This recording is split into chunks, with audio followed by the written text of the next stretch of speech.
¿Qué tal? Buenas tardes. Muchísimas gracias por el contacto. Un gusto volver a estar con ustedes.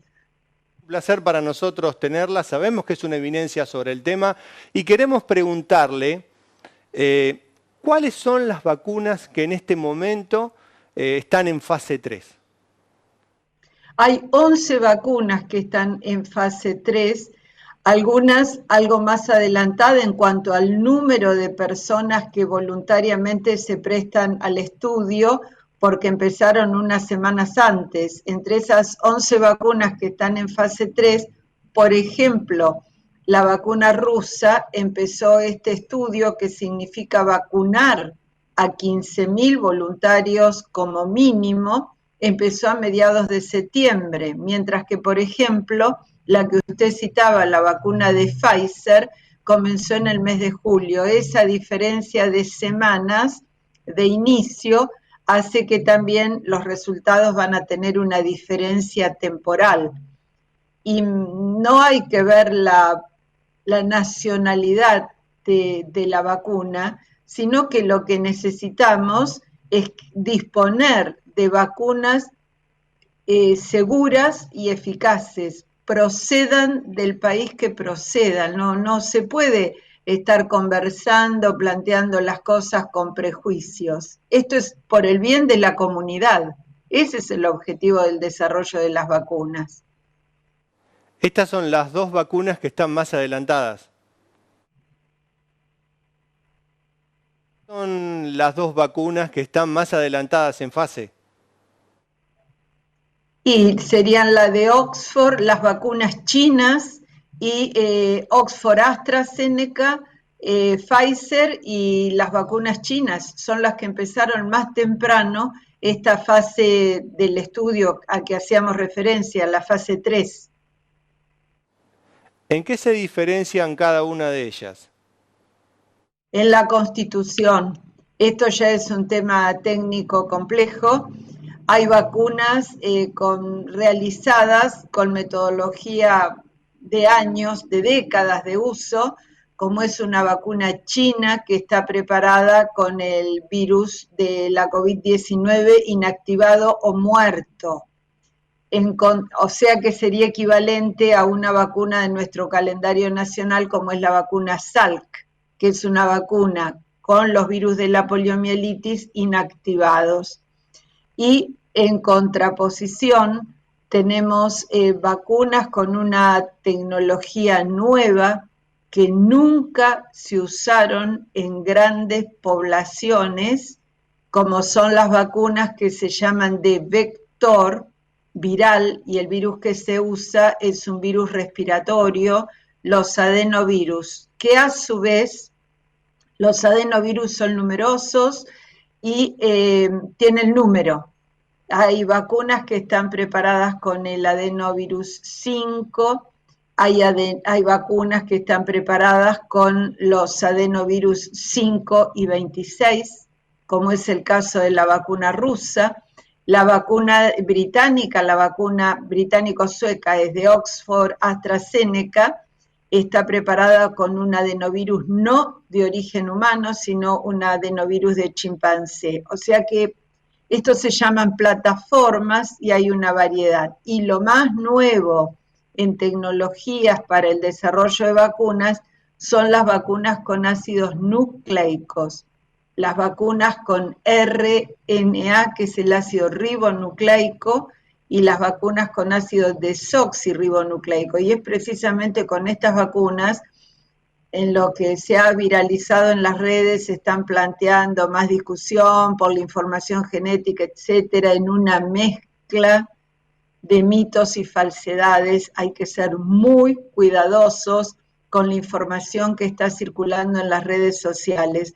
Hay que separar la paja del trigo, porque se está generando mucha confusión, esto es muy triste, pero también reforzando eso de no me vacuno porque cuando lleguen las vacunas, las que sean a nuestro país, son vacunas que van a llegar con licencia internacional.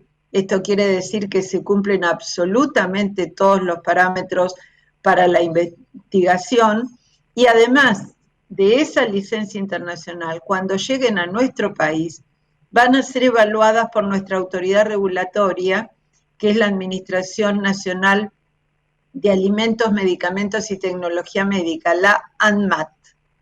Y además, nuestro país tiene la Comisión Nacional de Inmunizaciones, que es la que, con la aprobación de la ANMAT, va a formular la recomendación a quienes va dirigida la vacuna, es decir, qué personas deben vacunarse prioritariamente.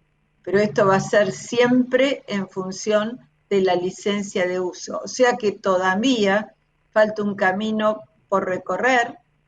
Si hay una o más vacunas que se autorizan en emergencia, que es de lo que estamos hablando, esto no quiere decir que el estudio de fase 3, que dura 2 años, se interrumpa.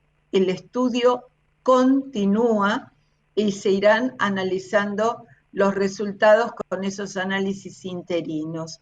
O sea que esto es importante. En la situación muy difícil, muy difícil de la pandemia, se ha tomado esta decisión de autorizar con uso de emergencia, siempre y cuando las vacunas cumplan con los requisitos, fundamental la seguridad y también la eficacia. Se había planteado que se iba a aceptar una eficacia del 60-70%. ¿Esto qué significa? Que si se vacunaban 100 personas, en la magnitud de la emergencia, que 60 a 70 estuvieran protegidos, se consideraba suficiente. Cuando las vacunas se aprueban en general con una eficacia de 90%, o sea, de 100 vacunados, 90 van a estar protegidos. Y otro aspecto que hay que tener en cuenta por el tiempo de desarrollo es que no sabemos cuánto dura la inmunidad, ni la conferida por haber padecido la infección, ni la que van a producir las vacunas. O sea que todo eso lo vamos a ir aprendiendo sobre la marcha. Y esto tiene que ver con qué? Con el tiempo que llevamos de pandemia y con el que llevamos de desarrollo de vacunas. Es como dice el poeta, estamos haciendo camino al andar. Y hay que ser muy prudentes, muy cautos, tanto en las explicaciones que se brindan como en las decisiones que se tomen. Sí, exacto, doctora. La verdad que es un placer escucharla describiendo todos los pasos que tiene que hacer la vacuna cuando llegue al país, porque nosotros vemos a los pseudo especialistas en la televisión, en la radio, los leemos en los diarios, y parece que la vacuna de fase 3 ya llega a la casa de cualquier persona o a los vacunatorios. Y no es así, hay un montón de procesos, como lo explicaba usted recién. ¿Por qué piensa que hay tanta resistencia con una vacuna como la rusa y no con una vacuna como la de Oxford, por ejemplo?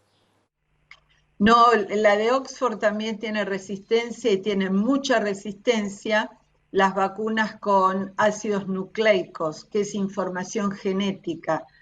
Por eso es muy lamentable lo que ha pasado. Se ha generado una desinformación muy importante.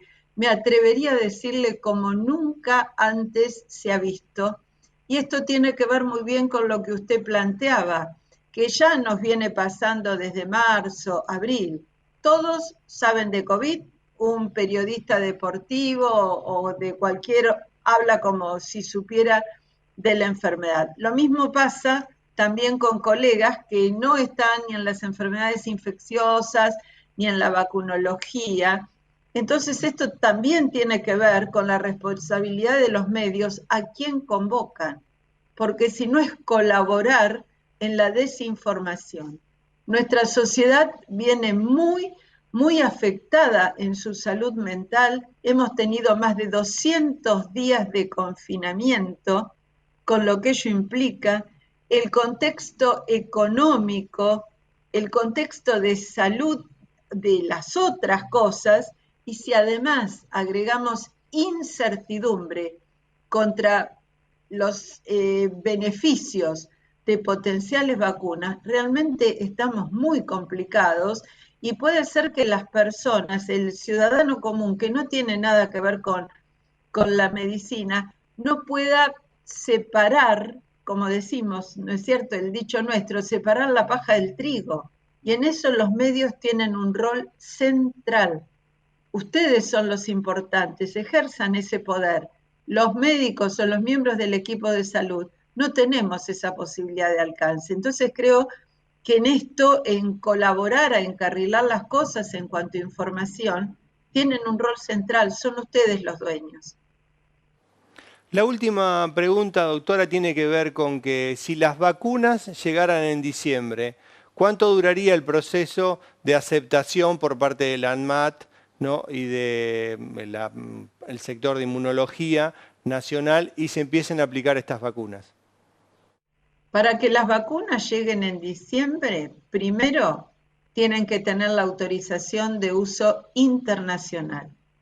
Laboratorios Pfizer y BioNTech han anunciado que van a presentar en la tercera semana de noviembre los resultados de este estudio o análisis interino ante la autoridad regulatoria de los Estados Unidos. ¿Cuánto va a tardar la autoridad regulatoria en los Estados Unidos? No lo sabemos.